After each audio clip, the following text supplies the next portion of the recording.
In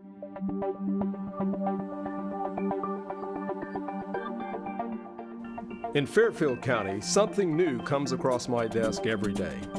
Crimes are committed, cases are solved, and a community is made safe by the hardworking employees of the Fairfield County Sheriff's Office.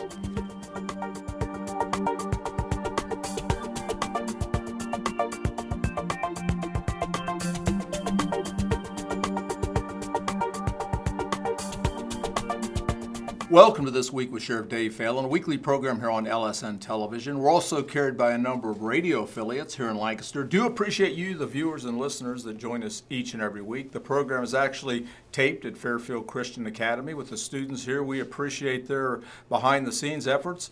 Our executive producer is Kelly Roberts. And we have a great guest coming up for the next 2 weeks, Chief Don McDaniel. Sheriff, how are you doing today? Good, with the Lancaster Police Department. Yes, sir. And we were talking about a year since you've been on. About a year. That's amazing. Yeah, time does fly. It does fly. And you've been the chief now over a year, right?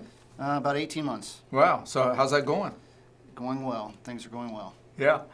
And with, I guess before we get started, just tell us a little bit about you and your career. I've been with the Lancaster Police Department for 30 years.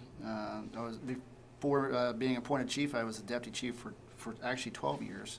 I worked my way up through the department, serving in essentially all areas of the department: Detective Bureau, patrol, day shift, night shift, afternoon shift. Yeah. You pay your dues and work your way up. Graduate of Lancaster High School, U.S. Marine Corps veteran. Really enjoy the job I'm doing now, and proud to be a Lancaster police officer. Well, appreciate your service, not only with the police department, but with the military there. Thank you.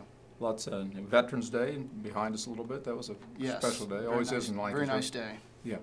Well, we have Christmas. We have the holiday season upon us, and that seems almost hard to believe, but as we get into the holiday seasons. Yes, every year, both departments, police department and sheriff's department, we like to give some reminders on ways to be a little bit safer during the holiday season. There's a lot of things that people do that we'd like to talk about and kind of give them some reminders. And with the River Valley Mall here, that's where it's packed around Christmas every year. It is. So what are some things we may want to think about as far as safety and shopping tips? Well, some of these things may seem like common sense, and they are for many people, but it never hurts to remind us. Sometimes we get a little complacent and maybe we forget to do things that would keep ourselves and our possessions safer. So, when you're driving, be aware of, when you head out to shop, be aware of what you're doing. We kind of recommend that if you can avoid being out at night during this time, try to avoid that shop during the daytime. When you do arrive at your shopping destination, park as close as possible to the store you're going to visit. If you're going to be in the mall, park where you're likely to shop most and come out and be able to get in your car fairly quickly. Okay. Have your keys available. Okay. So that you can get in your car and secure yourself inside the car as quickly as possible. Be aware of your surroundings, and if possible, shop with another person. Just pay attention to what you're doing. It is, like I say, people are out there. They're going to take advantage of opportunities. They're looking for people not paying attention. They're looking for people not securing their valuables. So when you do get to your car and you're putting valuables away, whether it be packages or your purse or wallet, put it in a place where it can't be seen from the outside. Somebody walking by might notice something and they take advantage of an opportunity to grab something that's clearly in plain sight. Yeah, a lot of these people are opportunists, aren't they? It absolutely is opportunists. As you said, there's a lot of people going to the River Valley Mall this time of year. They're parked in the parking lots. There's plenty of cars to look at. They're going to take the ones that create that opportunity.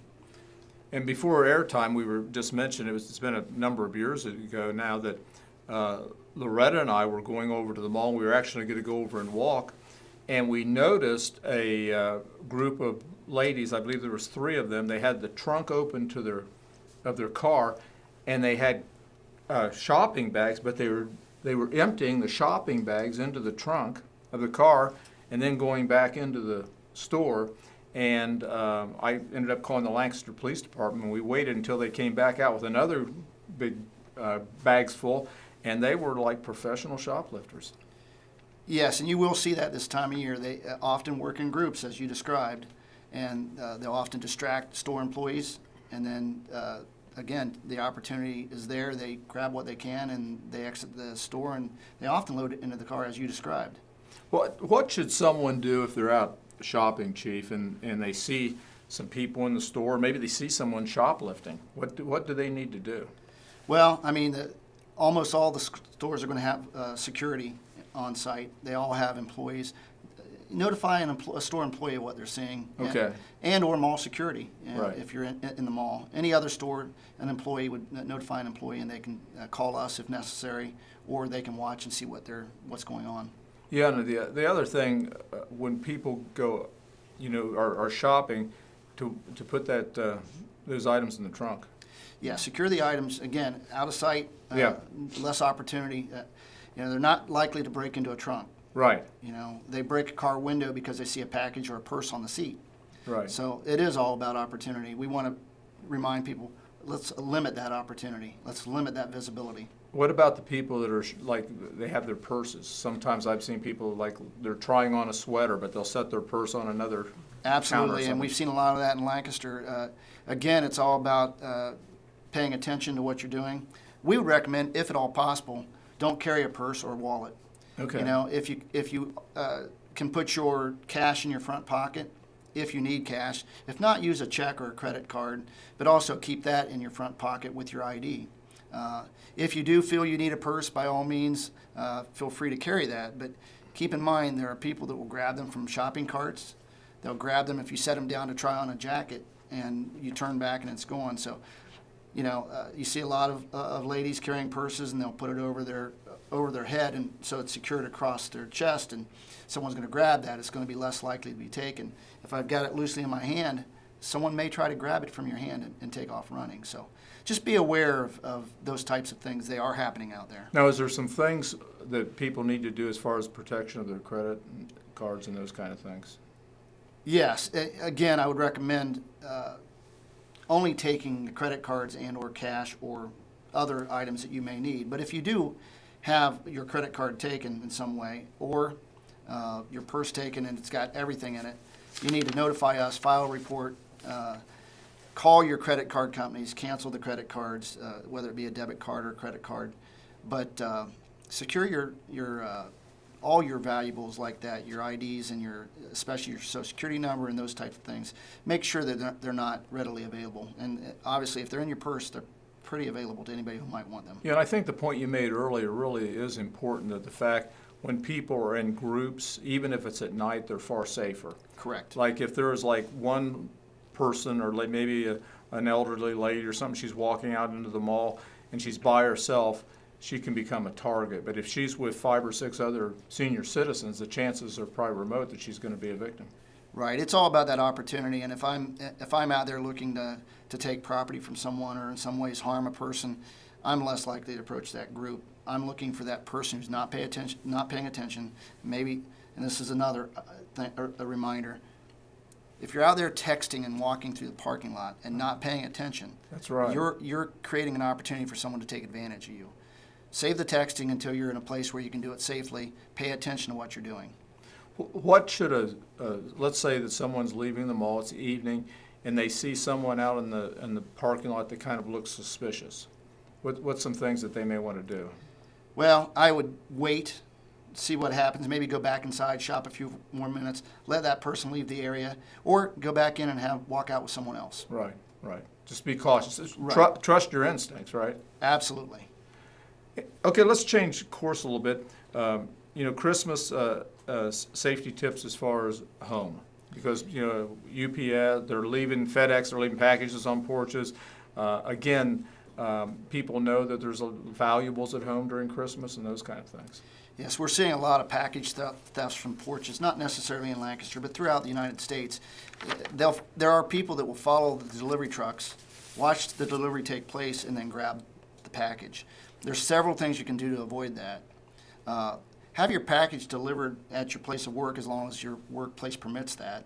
Have it delivered to a neighbor's home where you know they may be home all day, and communicate with them, hey, I'm expecting a package, I'd like to have it delivered to your house.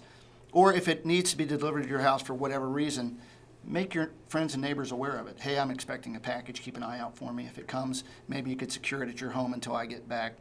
But just be aware there are people taking advantage of that opportunity. Package on the porch, they grab it and they're gone. And so communication.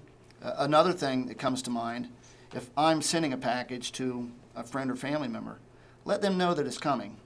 You know, you say it's Christmas time, I want to surprise them. Right. I understand, and we appreciate that. But we'd rather surprise them with the gift than the gift being delivered and stolen. Right. So Right. I think that's pretty good advice, and I would recommend that.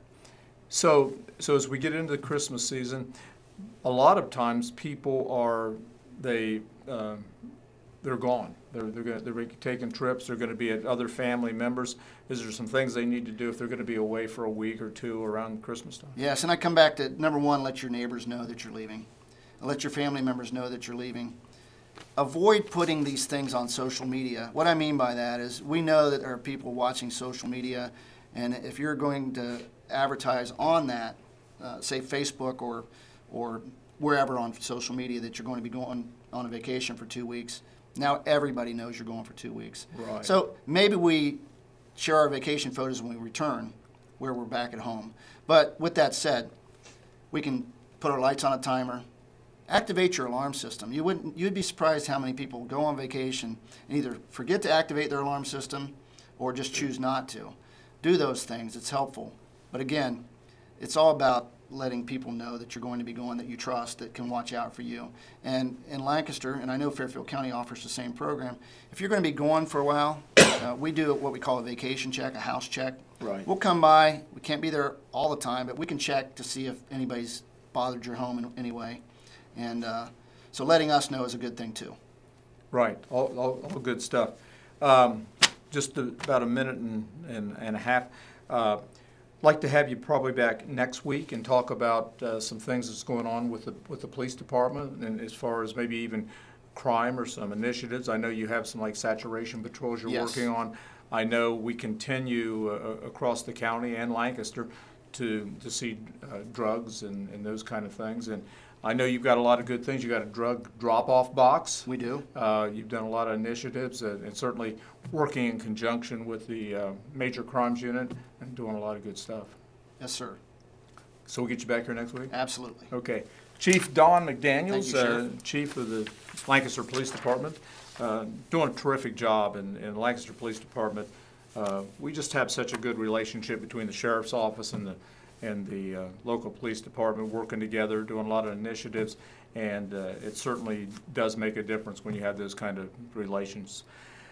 Again, I want to thank the students here at Fairfield Christian Academy behind the scenes, and their instructor, J.T. Burcham, and our behind-the-scenes producer, Kelly Roberts, and she takes care of lining the guests up, putting together a lot of the questions, and does a terrific job behind the scene. Well, the clock on the wall says we're just about out of time. If you're out there driving, I'm going to ask you to buckle up and be careful. Join us next week. And again, I do appreciate you, the viewers and listeners, and Time Warner, all the different outlets that make this program possible, and do appreciate them. Until next week, same time, same place. God bless.